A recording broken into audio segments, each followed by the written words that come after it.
What's going on, guys? It's Bromley with Empire Barbell, and today I want to talk about how to get into strongman.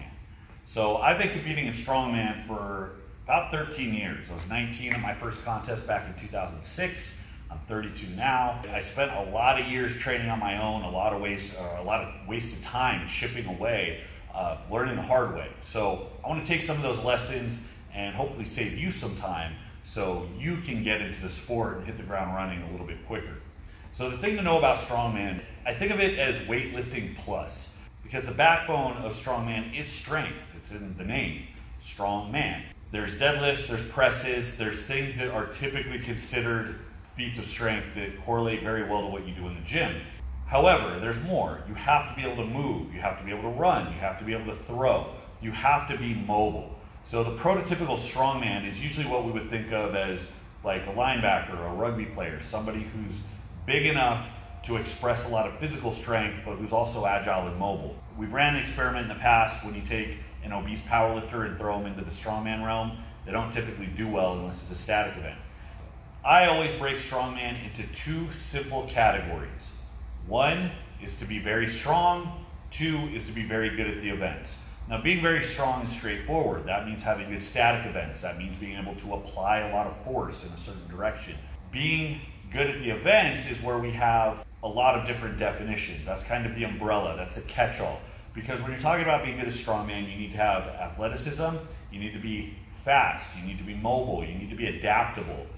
It helps to be tall, but it's not necessarily a prerequisite, or else I wouldn't be in it. But all of those needs are going to change based on your personal strengths and weaknesses and what the actual event requires. So if we can take each event one by one and pick apart what elements of that event you need to train and adapt to and become good at, you're going to become a well-rounded strongman athlete over time. It also simplifies our training, because if I focus on taking each client and making them a super athlete, that's going to be the long way around.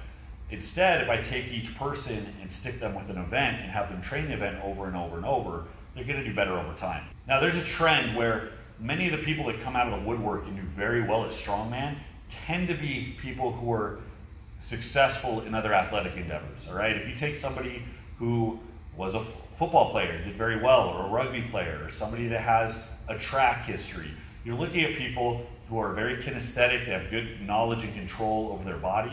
You're looking at people who can typically run fast, jump high, they're explosive, they have good reaction time, they're adaptable, and those are all things that go a really long way when it comes to picking up these events. The fact is, getting good at all of these events takes a lot of time, and if you have those skills in your back pocket, you're going to shave a lot of time off the learning curve.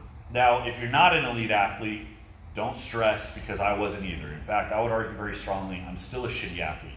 I started playing football when I was 13. I never played a sport in my life that wasn't on Super Nintendo. I didn't know what the hell I was doing. I liked lifting weights because I could do that by myself without being judged by a lot of other people. But every time I went to practice where I had to throw a ball or run a certain distance, I got laughed at. Over the years, I got a little bit better, but the fact is, I'm not very agile right now. I can't jump very high. My reaction time isn't very good. And all of those things provided a big hurdle when it came to getting good at strongman events. So what did I do to get around that? I got the implements I needed to train, I made it a priority to drill them into the ground, and I did them until I got good at them. That's the simple truth. You don't have to be an elite athlete to do really well in strongman. If you are strong enough to handle the implements, and you are conditioned and experienced enough to know how to navigate the events, you're going to do well. Then doing better than the top guys is just a matter of shaving a few seconds off of this time, or adding a few pounds or a few reps onto that lift, and it becomes very mathematical at a point. Don't get caught in the trap of thinking that you need some intangible X factor to do well. That is not the case. So first things first, when training strongman, we can start with strength as the backbone. Most of what you do throughout the week is going to be following just a basic barbell program that's designed to build up your compound lifts. There's two reasons for that. One is you're going to see those compound lifts or some variation of them in contest. Two, improving those compound lifts is actually going to get you stronger, which is going to make doing the other events a lot easier. While I can't necessarily predict if someone's going to be a good yoke walker based on their ability to squat, I can tell you that if you're trying to carry a 1,000-pound yoke, an 800-pound squatter is going to be a lot closer to that goal than a 400-pound squatter. So if your strength is moving up evenly as you're starting to get these skills down, you're going to be in a much better spot. Strength is always going to be a factor in these events. So following a solid program that needs to emphasize deadlifting strength, squatting, and overhead pressing. Squatting tends to be a bit controversial.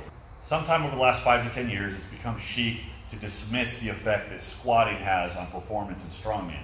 There's plenty of people who think it's not important, it's not relevant, it doesn't carry over. I'm here to tell you that's a lot of bullshit. It doesn't seem to be based on anything real. Can you perform very well as a strongman without squatting? Yes, but I don't know why you would try. Squatting moves you under a load at the hip, knee, and ankle, and that's how pretty much every strongman event's gonna go. There isn't an event I can think of where you don't move in unison at the hip, knee, and ankle. Even deadlifting is very hip dominant, but that doesn't directly carry over to things like carries. It doesn't carry over to things like loading where you're squatted down. It doesn't build up the leg drive you need to push press a lot of weight. Conditioning your legs under a heavy load is going to be crucial to advancing in strongman, and squatting is one of the best tools you have at your disposal. So my recommendation is you learn how to squat and you use it to your advantage. Not only that, but squatting you can do frequently. You can squat yourself into the ground. Olympic lifters will do some type of squatting up to 12 times a week, depending on how advanced they are. There's plenty of squat routines that have gone 3, 4, 5 days a week or more. Whereas if most people deadlift more than once a week, they're going to burn themselves out very fast. Squatting's huge. Squatting has always been the backbone of my training. It sucks, it's hard, but that's why it's effective. So learn how to squat and squat more. So assuming you're on your way to building a big deadlift, a big squat, and a big overhead press, now you need to be able to adapt to other events. So strongman events are going to fall into the realm of moving events, things like front carries, Husafel stone, bag carries, yoke carries, farmer carries, frame carries, something of the sort. You're going to be under a load and you're going to be moving. This is where the secret sauce of strongman really lies, because these movements put your body under an immense load for a much longer period of time than you're ever really going to experience in the gym. This is likely the reason why strongmen tend to be better deadlifters than powerlifters or other strength athletes. The fact is, to be upright under a load for a long period of time has your upper back, your erectors, your glutes, and your hamstrings tense for a very long time, whereas a typical set of deadlifts only lasts a short period of time. Getting good at carries isn't just going to make you better at carries, it will also help your other lifts. So you're going to start to see how each event carries over into the other ones. The bare bones equipment you would need are a pair of farmer walk handles, a passable yoke, and ideally something to practice a front carry with. I've accrued a lot of equipment over the time, so I have kegs, sandbags, Husafel stones, and natural stones, but you don't need all of those. As long as you have something big and awkward that's loaded to the front, you're going to take care of most of the events that you're going to come across. Even if all you have is a keg, load the keg up with dirt, make it a mission to run that keg as far as you can a couple times a week. So if you're not actively carrying something, you're going to be loading something. Stone loading is the one event that people associate the most with strongman. Stone loading itself is a fantastic exercise. Even if you don't compete, you should be stone loading. Again, it's a movement that taxes your entire posterior chain in a way that regular barbell lifts just don't quite get. It's another reason why strongmen have some of the strongest backs in the world. Flips, tire flips, are kind of a one-off. They're not quite like anything else. Tire flips pop up in maybe 20% of the contests you'll do, maybe even less. To do tire flips, you need to train tire flips. I could say that the best predictor of how you'll do on a tire flip is your front squat. The better your front squat is, the better time you're going to have with a tire flip. Problem is, every tire is shaped differently. So even if you get really good on the tire you have, you might find that the distance or height of another tire you come across is going to be a little bit different. So getting time to practice on the actual contest implement is always ideal, but for the most part, you can't do that. So that's where experience comes in. Guys that have been flipping tires for 10 years are going to be better than you if it's your first year, because you haven't experienced the ones that are really tall and fat, or the ones that are really low to the ground, or the ones that have really nothing to grab onto. They're all different and they all suck. Biggest thing with the tire is not losing your bicep. So make sure you practice efficiently, and you practice often. So 90% of the events that you're going to see is going to be some form of a press, some form of a deadlift, some carry, whether you're talking about a yoke, a farmer, or a front carry, and some loading event. Usually a stone, but sometimes it can be sandbags, kegs, or some other odd object. For pressing, almost all barbell pressing is done with an axle. Now this is really annoying because an axle doesn't really feel different in a press. It's just a bitch to get up to your shoulder. So once you know how to efficiently continental clean and get an axle up to your shoulder, you're gonna be good because the press isn't really any different. But doing a max continental clean sucks, and doing a continental clean for reps sucks. So that's something you need a thick bar to practice on. The good thing is you can get a 25-pound axle at a normal length for relatively cheap. Worst case scenario, you can go get a piece of galvanized pipe from Home Depot, duct tape collars on, it'll cost you about $15. You're going to want a log. Logs are incredibly common in strongman. They're gonna be in at least half the shows you do. This is a 12-inch log, that's a 10-inch log. Make sure that you don't get anything under a 10-inch log because 8-inch logs almost never pop up except for the females. And even then, they're ridiculously easy to press. They're really not difficult. The difficulty on the press comes with fatter logs. Cleaning is just a matter of experience. It's a matter of putting in the time and work. So over here I had a fabricator put together a loadable Husafeld stone. This can get up over 500 pounds. Even if it's not in contests very regularly, it is a fantastic training tool because I can go really heavy and I can tax my carries in a way I couldn't with odd objects. These are my sandbags. I think that's 250. I have one way down at the end that's up to 300. These are my tires. This is probably the most diverse tire I have. It's about 600 pounds, which means our strong women can usually get a flip on it. Our stronger men can usually do 10 to 20, and then we can have somebody lay down in the middle to load it. So it's really diverse for whatever weight we need it at. I have no desire to have a run of 18 different tires. When a contest with a tire flip comes up, I do the best I can to get to the contest site and see what the actual tire looks like, but you can't always do that. Farmer walk handles, plate loadable. Lower to the ground is always better, okay? High handles are a gift. You're not always gonna have high handles in contests, so if you stroke your ego by thinking you can pull a lot of weight from a low pick and then you get to the contest and find out you can't, that's gonna be a problem. So I always err on the side of low pick when training my farmer walks unless I'm going super duper heavy. I have a run of kegs. Kegs are very easy to find. They're relatively cheap. It's pretty easy to pop the tops off. You can load it with water, load it with dirt, load it with gravel, load it with lead. I have one that's loaded with concrete. It weighs about 340 pounds, and they're adaptable. You can press them, you can carry them, you can load them. They're good tools to have. Run of Atlas stones. When you're starting out, you do not need 20 different stones. This is because we have a lot of different people that are at a lot of different, we have a lot of different people that are all different skill sets. I recommend if you're a guy, you get like a 180 and a 220. And as you get stronger, you can get something around 280 or 300 pounds to train on. But they're pretty easy to come by. Molds are pretty cheap, and then you can make it yourself for relatively cheap. I strongly recommend the Slater Stones. So a Slater Stone comes out very smooth like this. This one's over 400 pounds. Very smooth, very nice texture to it. Notice the hemisphere, you have this line right here that's very small, it's hard to notice.